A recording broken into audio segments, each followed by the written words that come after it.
Shalom, shalom, shalom. Selamat pagi masyarakat iman yang dikasihi oleh Tuhan. Hari ini kita bersyukur kembali boleh diberikan kesempatan mempersembahkan hidup kita buat Tuhan. Ingat bahwa hari ini hidup yang kita jalani adalah persembahan untuk Tuhan. Persembahan yang model apa? Apakah persembahan seadanya, persembahan yang asal, atau kita memberikan persembahan yang baik? Persembahan hidup jauh lebih berharga daripada persembahan materi yang tiap minggu kita kasih. Sehingga biarlah hidup kita berikan untuk Tuhan. Aku bawa dan berikan persembahanku. Kidung Jemaat 301, kita pujikan 2 kali. Kidung Jemaat 301, bait pertama dan yang kedua. Aku bawa dan berikan.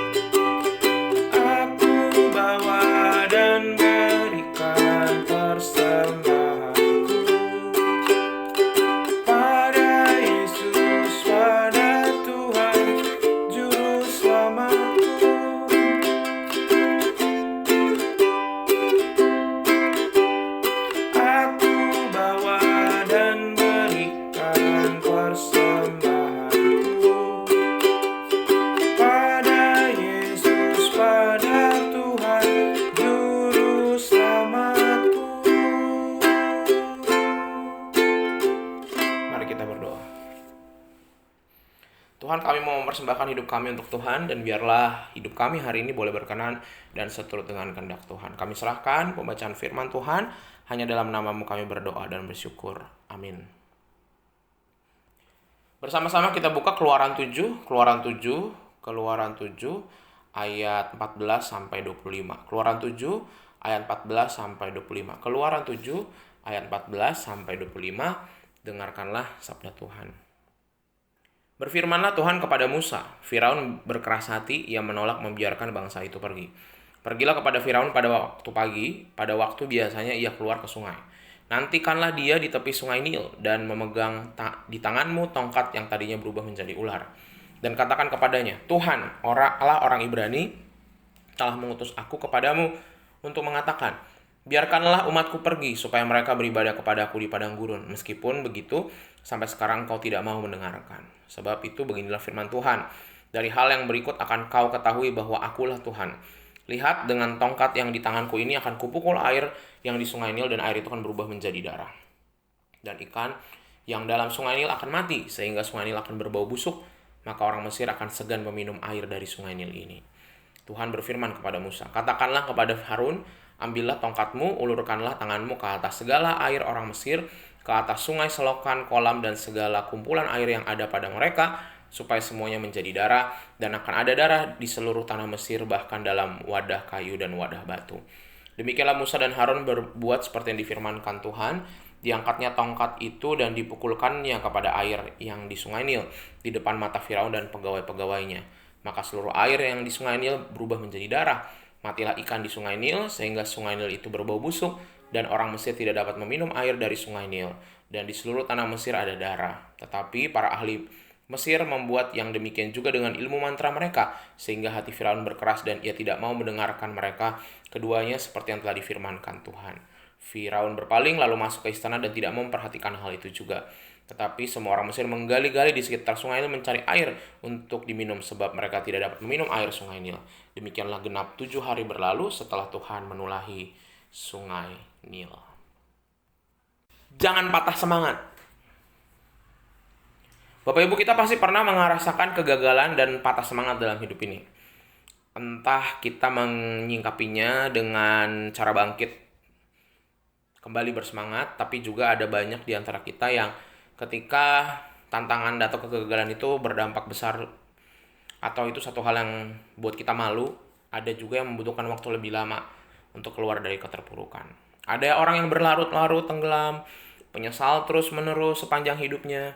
Tapi itu kembali lagi kepada sikap kita. Apakah kita dari kegagalan ini mau lihat ada makna apa yang Tuhan mau titipkan kepada kita? Nah, Bapak Saudara, seperti bacaan kita kali ini, Harun dan Musa juga mengalami kegagalan. Mereka sebelumnya udah gagal ngomong Firaun. Firaun keras kepala.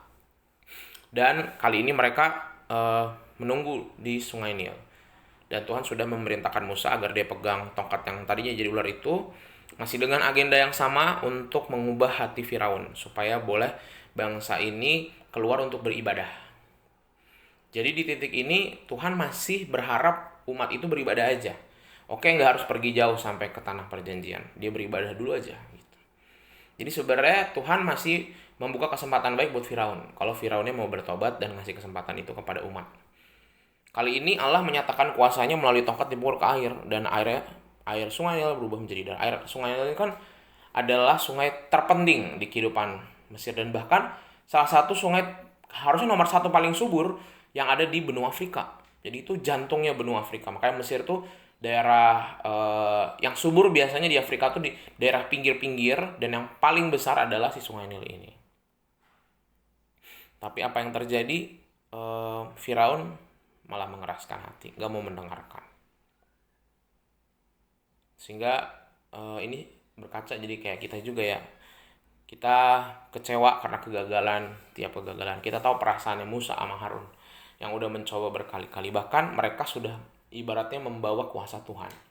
Harusnya Firaun mengerti begitu ya, sudah mengerti karena beberapa kali udah ditunjukkan hal-hal yang ajaib yang tidak bisa dilakukan oleh orang biasa.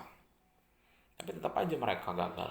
Jadi sehebat-hebat apapun orang tetap akan gagal karena Musa dan Harun tetap manusia. Walaupun mereka diutus Tuhan, tapi mereka manusia.